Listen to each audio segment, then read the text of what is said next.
Hey, welcome back. Now we're going to talk about how to set up your blog.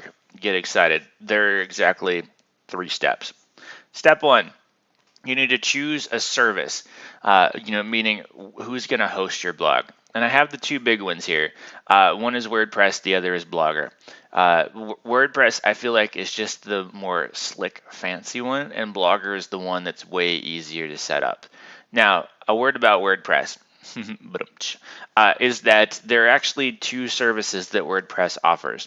There's WordPress.com, which is the blogging site where you just sort of go on, create your blog, and you're done with it.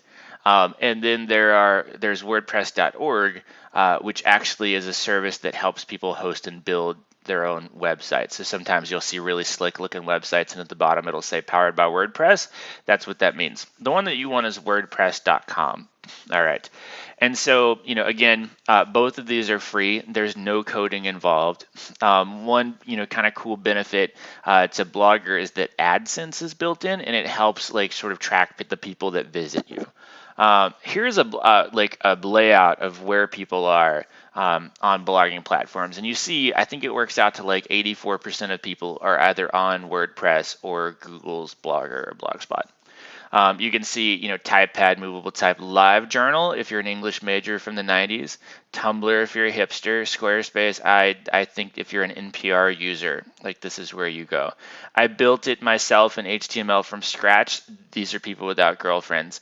Someone else built it for me. These are people that don't know about the internet and have more money than we do. So most of you will probably want to be over here in the WordPress or Blogger realm. All right, step 2, you want to choose a name that helps people remember your blog. Okay, and so it's important because it's how people are going to refer to your blog. So you want to pick a good one that is both descriptive of what your blog's purpose does, and it represents your blog's name and purpose.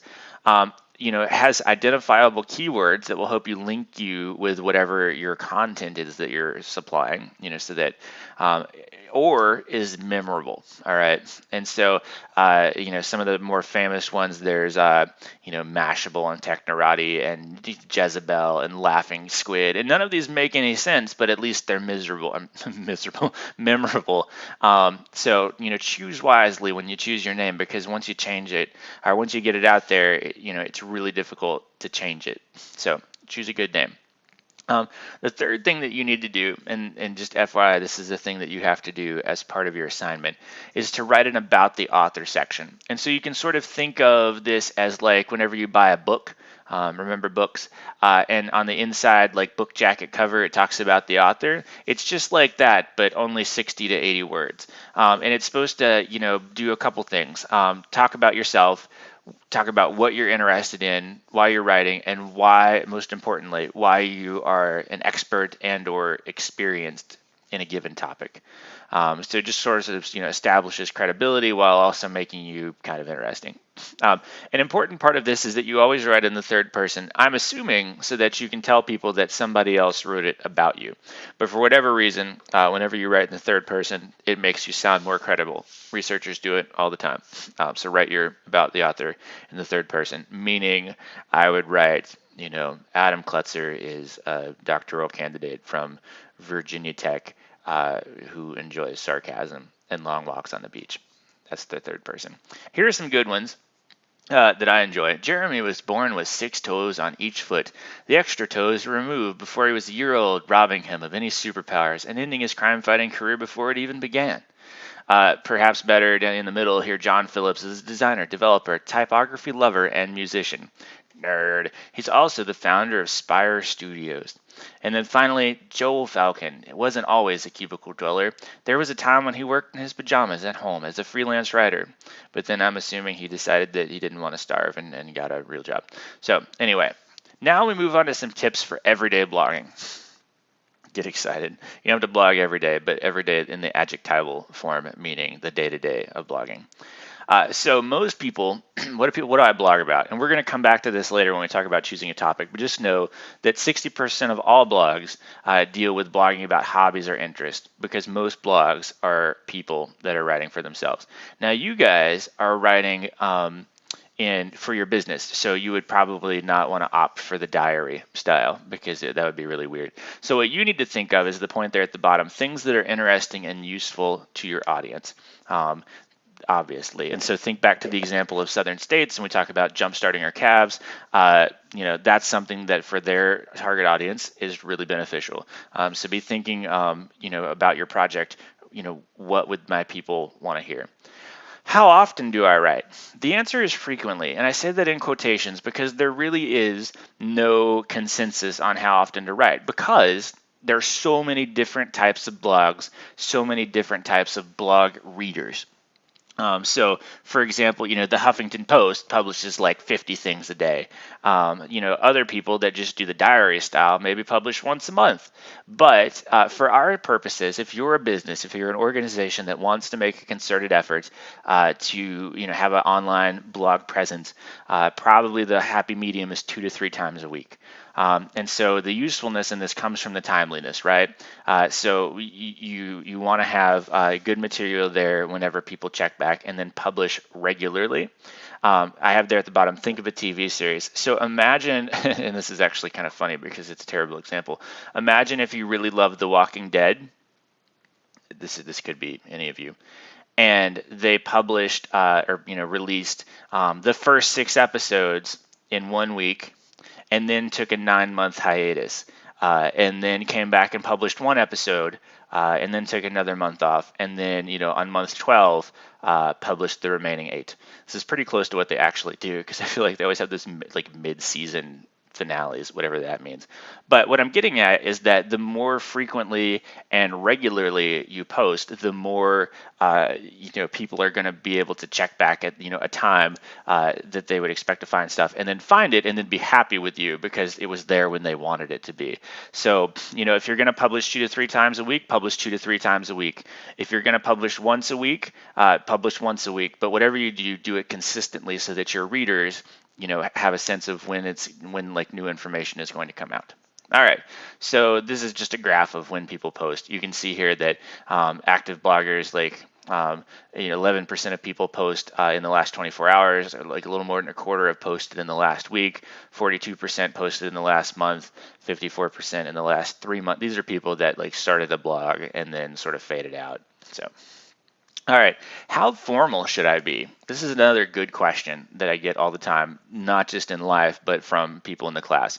And the thing that I would tell you is that there's not a consensus. There's no like, oh, well, in blog writing, we always write like this. No, what it really does is it depends on your topic and your audience, okay? And so if you're blogging about, knitting, that's probably not super important, and you can get away, with being less formal. Now, if you're, like me, this is a weird thing to say, and a leadership scholar, and you write about leadership on your blog, and you want for people to, take you seriously as a scholar and doctoral candidate, then you should probably stick to a more formal thing. So think about your organization, what its voice was supposed to be whenever you did your social media plan, and then write according to, that voice and how you want to sound. But in general, it's more personal and informal than other styles, such as on your website, where you're typically very official. Remember that there's a transaction between the writer and the reader always. You're not going to waste their time and make it difficult for them. And you should always maintain, your writing quality. Like, even though it's more informal, doesn't mean that you get to slack off in terms of your, how you organize it. Like, you can be informal and still be very succinct and have things, proofread and spell checked, and professional. So like professional and informal are not like, I can't think of the word right now, but they can coexist together. All right, how long should my posts be? This is another hotly debated issue. Again, it depends on your audience. If I'm writing for a scholarly audience, they're probably used to reading 15 pages of stuff at a time, and would be more forgiving of me if I wanted to write a lengthy blog. For you all, most people that are going to come to your blog about your business, whether it's golfing or wildlife or, farming or whatnot, they're going to usually want 2 to 3 paragraphs, 5 at the most, because their time is precious. They're like, it's nobody, like very few people come to a blog and say, I would like to learn about that, like, and they're making an active effort. Usually they just sort of stumble across it. And say, oh, this is interesting. I'm going to read a little bit, and so you want to try to keep it shorter. Just like in news writing, your paragraphs you want to make them shorter than in academic writing, so 30 to 50 words, and confine them to one topic. Online writing is, again, you're competing with a lot of other distractions, including like Facebook messages and whatnot. And then finally, just always make an effort to be succinct. When do I post? This is another big question. And then the answer to this is, when would your audience be visiting your blog? All right. And so if you're writing to farmers, maybe that's at night, maybe like once they get up early, they go straight to work. But when they come home, late in the evening after dinner, they get online, and you want for your blog to be there waiting on them. I have a friend that mommy blogs, which is, it makes me cringe to say, but it's a real thing that people do. And mommy blogs, you'll find, are almost always published between the hours of 2 and 4, because that is the like international nap time for new babies. So that's just the thing. So think about, when would your audience be sitting down to read their blog? All right. When we come back, we're going to talk about how writing for blogs is a little bit different from other writings that you'll do. And we're going to talk about helping you choose a topic, choose your title, etc., etc. Well, I don't care if the sun don't shine. I don't care if the bells don't chime. Just as long as you love me. And I don't care if the tops don't spin. I don't care if the gins won't gin. Just as long